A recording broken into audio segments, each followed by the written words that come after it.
Hey everybody, we're continuing Essential Estate Planning series today, and we're going to specifically work on will-based planning today. The next part of our series is trust-based planning, so that way we'll cover both the bases involved in essential estate planning. So let's jump right in.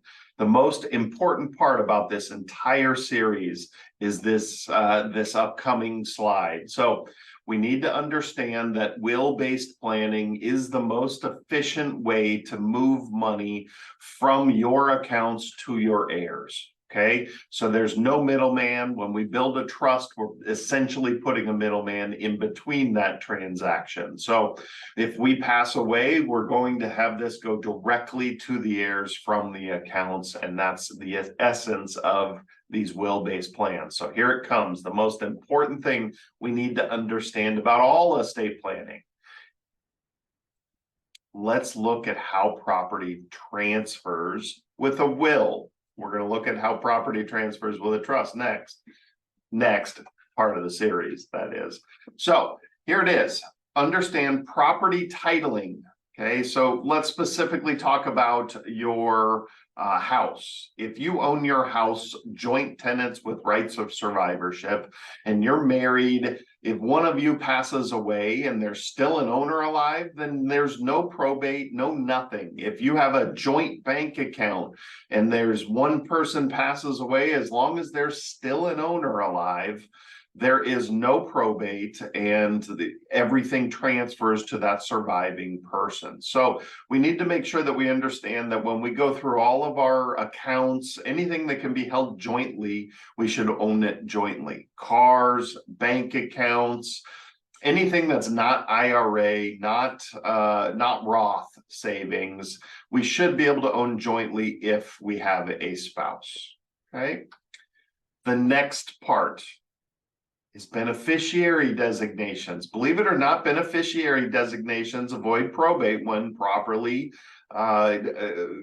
created, right? If you just misspell names and miss birth dates, change. So, I mean, if you fill it out wrong, you're going to end up in probate. But if you fill it out correctly, beneficiary designations avoid probate. So all of your monetary accounts, including bank accounts, can have beneficiaries listed on them. That means all of your bank money, all of your IRAs, all of your Roth accounts, all of your non-qualified brokerage accounts, all of your insurance policies, every place that you can stock away money, you can put a beneficiary on that account, and that will pass directly to your heirs based on your wishes that you convey on that beneficiary page. Now, some of the banks and institutions will call this TOD, transfer on death, or POD, payable on death, but beneficiaries are all the same. TOD, POD, beneficiary, those are all the same. They all mean the same thing. Okay, so I want you to see something here. Proper titling, especially when you're married, we keep things jointly owned. Beneficiaries, anything that you can't have jointly owned, we want to have beneficiaries listing the spouse as the primary if you're married, and then the rest of the beneficiaries as contingent. If you're not married, then you just list your beneficiaries as primary beneficiaries. Okay, we've taken care of all the money here, and in a lot of states, and I'll list those states coming up here, you can even put a beneficiary on your house and your car. So think about this. In the states that allow what's called a beneficiary deed, those states, you can pass all your money, all your real estate and cars typically through beneficiaries. What do you have left? What do we need a trust? What's a trust for, right? We can pass almost everything as clean and efficiently as possible. Your heirs just have to come up with that death certificate, and your wishes are already on that account. So after proper titling, after proper beneficiary designations, the next most important thing is the will. right? So if a court looks at a situation, they're going to look at titling first. If there's still an owner alive, then that owner gets to take over that asset. If there's beneficiaries listed, well, send everything out based on beneficiaries. Now, what does the will say? Okay, they will utilize the will to fill in the blanks. So if there were no beneficiary designations, if the titling wasn't done properly, then we go to the will, and the will says, okay, the rest of this stuff goes here. Okay, if your will, for some reason, and it shouldn't, by the way, if your will says that your IRA is supposed to go to your niece, but your beneficiary says it goes to your nephew, the legal priority of a beneficiary comes first. Okay, so the nephew would get the money and the will would be ignored. So these are the legal priorities in order here, and we have to respect that. Gifting is the lowest priority on the totem pole, and if courts get involved, whether it's because beneficiaries are arguing or there's a probate involved, then gifting can be undone if it contradicts anything above. So please be careful about late life gifting. I'm never a fan of handing out lots of money to one kid but not the other type stuff. So be very careful about that. That is what causes a lot of fights with heirs. So that's the secret sauce. Now let's look at what kind of documentation we need if we're going to do the will-based plan. We need a last will and testament. This really, the whole idea of this is the will, okay? The last will and testament really just nominates who's in charge of getting things cleaned up and passed around, states what personal property goes to whom. Notice, this says personal property. This is not your money. This isn't even your real estate, right? This is your grandfather clock. This is your jewelry. This is the stuff left over because all the big stuff was taken care of by beneficiaries, okay? And then nominate a guardian for minor children. Those are the big main things that you need to do in a will, okay? Because again, if nobody knows you have the will, then it's not there to help out when needed. So make sure somebody knows where that will is and has access to it and is in charge of sending the death certificate into your accounts. Next, living will. So yeah, there's a last will and testament, and now there's something called a living will. So think about the living will as guidance to your medical power of attorney. Okay, the living will is there to tell people to pull the plug or don't pull the plug, what kind of comfort care you need, any life-sustaining treatments, all of this type of stuff. It really is there to convey your wishes from a medical standpoint. And that's what your living will is there for. Medical directives. Okay, so this is really just your medical power of attorney. In some states, they break it out into the durable healthcare power of attorney and mental health care. They create two separate.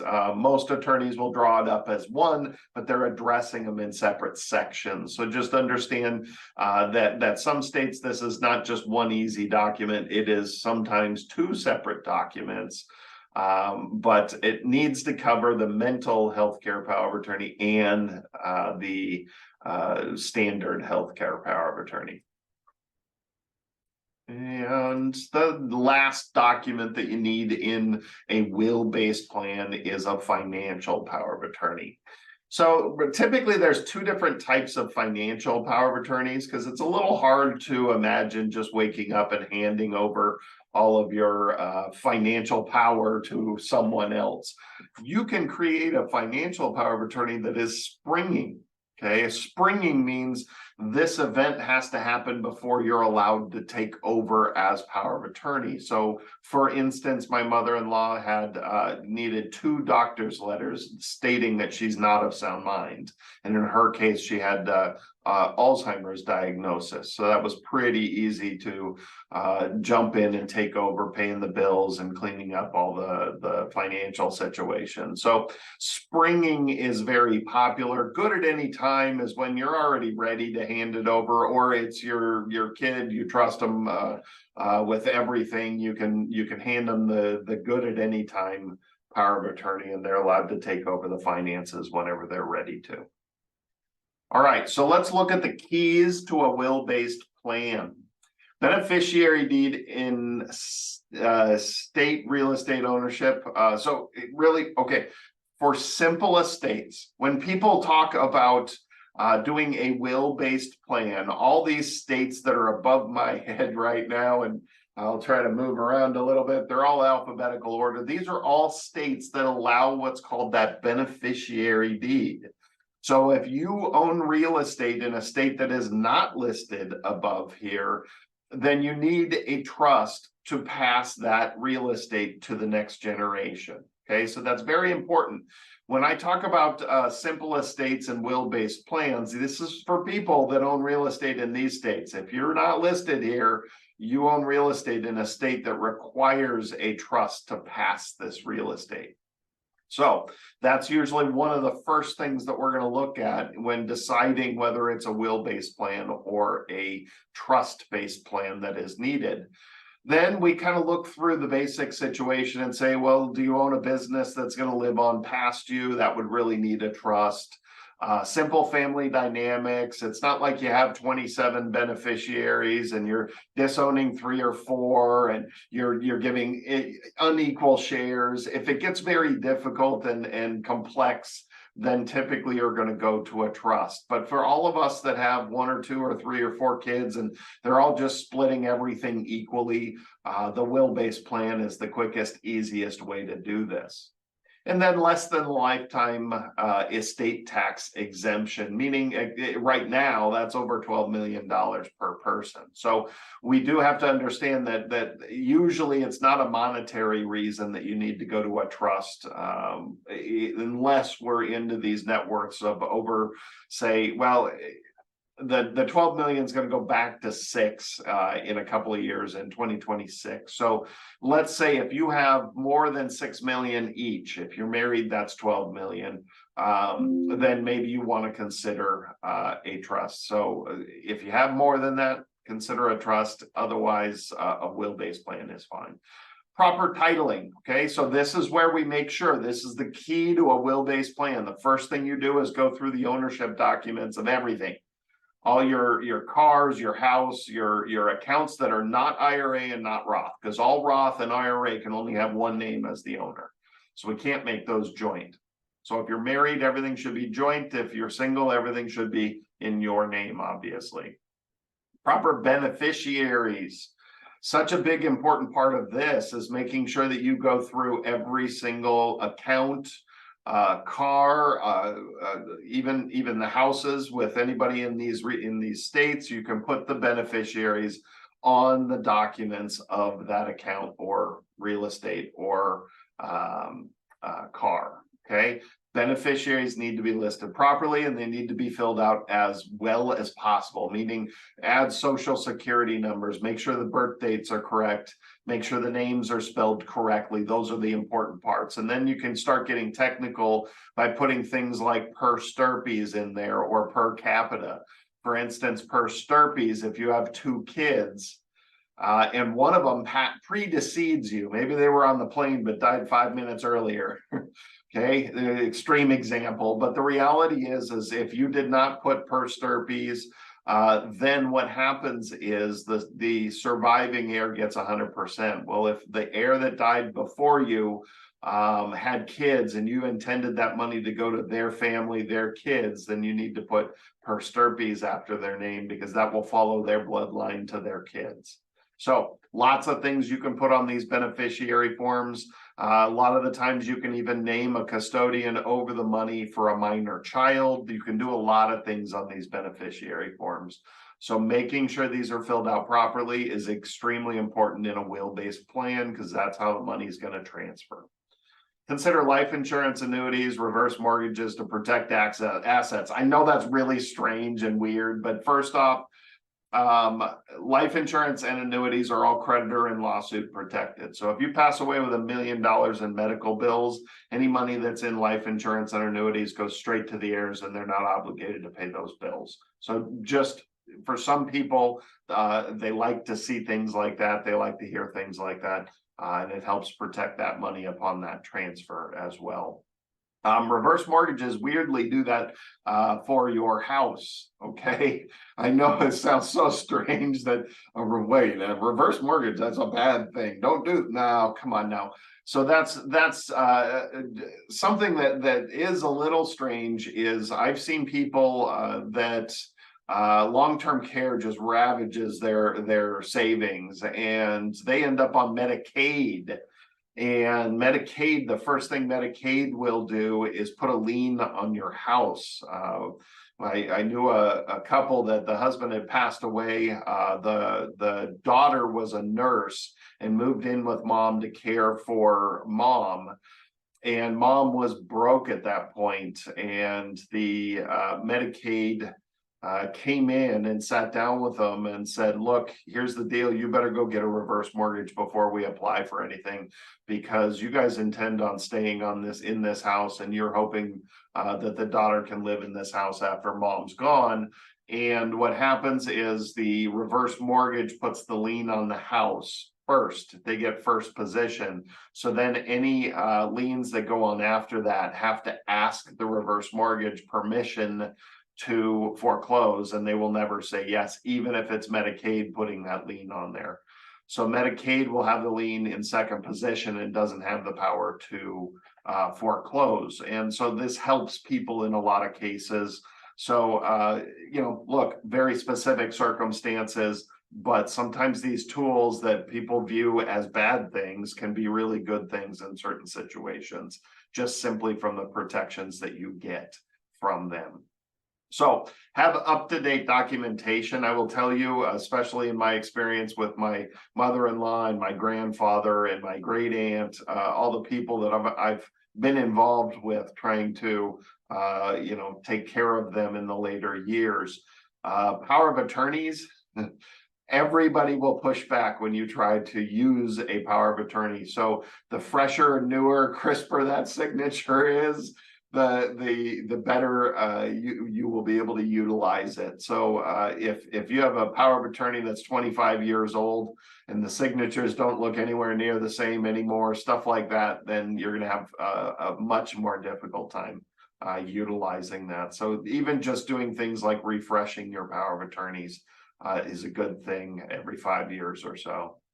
And then name a personal representative. Again, if a tree falls in the woods and nobody hears it or sees it, did it really make a noise? So if you pass away and nobody knows where this will is, or it's locked in a safe that nobody has the combo to, or it's in a safety deposit box that nobody has access to, then that's going to be a problem. So make sure somebody knows that they're going to be in charge. And give them a list of where all your stuff is, and that way they can jump in and take over the cleaning this up for you. Great websites. So here's the thing. I don't have a problem with people creating these documents on their own, especially if they have a good advisors. Good financial advisors can guide you. They can't sit here and give you legal advice. They can't draw up the documents themselves in most states. For instance, in Arizona, they've created this designation for legal document preparer. So not an attorney, just somebody that is allowed to create these types of documents. So LegalZoom and US Legal Forms, these are websites that are great. You can create these documents pretty easily and significantly less expensive than dealing with an attorney.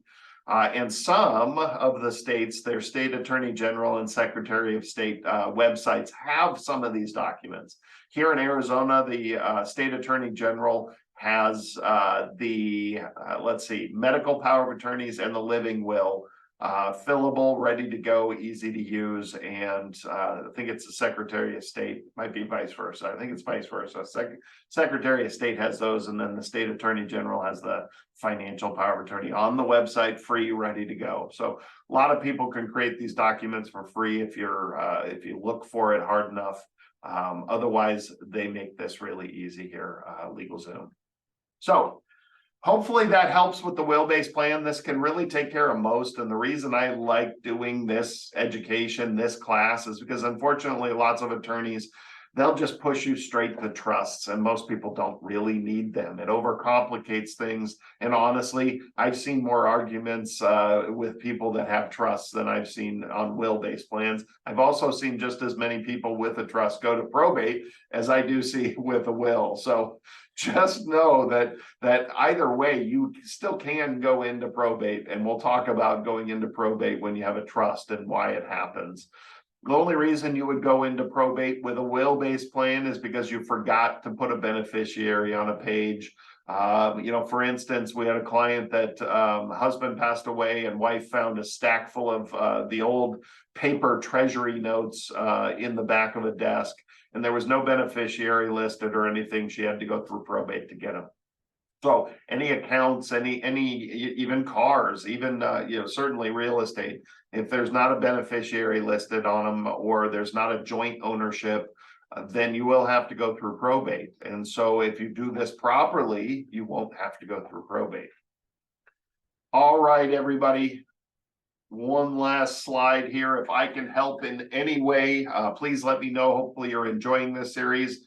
Share this with friends because it's really important. There's so many dinner seminars and sales gimmicks out there on why you need a trust, and most of it is just fear-based selling and coming up with outlandish, crazy situations that never happen, overcomplicating situations.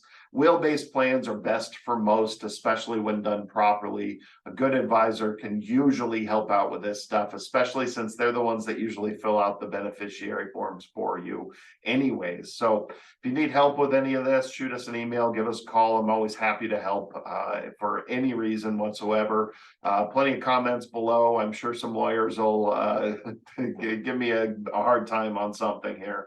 But I had an attorney look through all this, try to figure out that it's all true and all that stuff. So I've tested it several times, and I'm not an attorney for a good reason doing this education. I'm not here to sell you wills and trusts or any of that stuff. So that's why I do this class. I want people to get good, solid information without the sales gimmicks. Thanks. We'll see you next week with trusts. Come back, make sure you get part 3 in this series. All right, everybody, have a great week, and I'll see you next week.